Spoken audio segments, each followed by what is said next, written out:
బయలుపరచబడుతుందని ప్రవక్త సెలవిస్తా ఉన్నాడు. చూడండి, ధర్మశాస్త్రం అంటే నువ్వు నరహత్య చేయొద్దు, నువ్వు వ్యభిచరించొద్దు, నువ్వు పాపం చేయొద్దు, నువ్వు విగ్రహారాధన చేయొద్దు, ఇలా ఉంచొద్దు.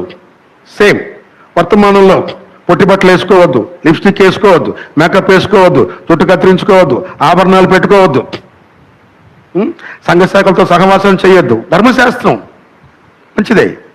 కానీ కృప ఏంటంటే చూడండి, ఇప్పుడు యెహోషువని పిలిచింది దేనికి? యెహోషువని పిలిచింది ఈ దేశములో ఉన్న కానానీయులు, పెరిజ్జీయులు, హిత్తీయులు, హివ్వీయులు మొత్తాన్ని చంపేయి.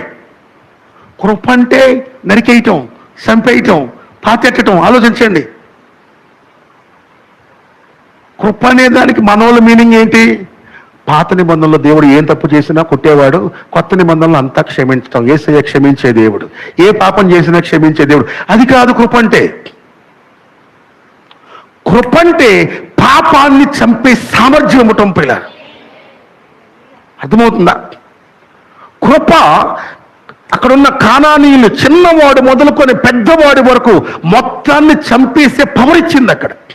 ఉదాహరణకి నరహత్య వ్యభిచరించొద్దు అని చెప్తుంది, లేకపోతే నువ్వు భూతు సినిమాలు చూడొద్దు అని చెప్తుంది, లేకపోతే నువ్వు చెడు మాటలు మాట్లాడొద్దు అని ఉంది.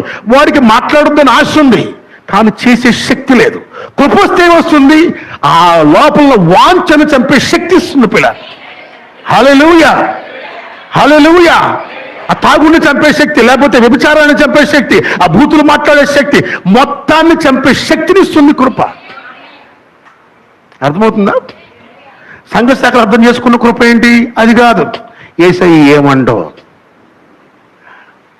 కృప అంటే అది కాదు. అక్కడ నరహత్య చేయొద్దు అన్నాడు, వ్యభిచరించొద్దు అన్నాడు. అంటే ఇక్కడ వ్యభిచారం చేస్తే క్షమిస్తానది కాదు కృప. ఆ వ్యభిచారం చేసే ఆత్మను చంపే శక్తి ఇస్తున్నాడు దేవుడు. అందుకని సిలువ ఏం చేసింది? నీకు పునరుద్ధానపు శక్తినిచ్చి ఆ పాపాన్ని చంపే శక్తి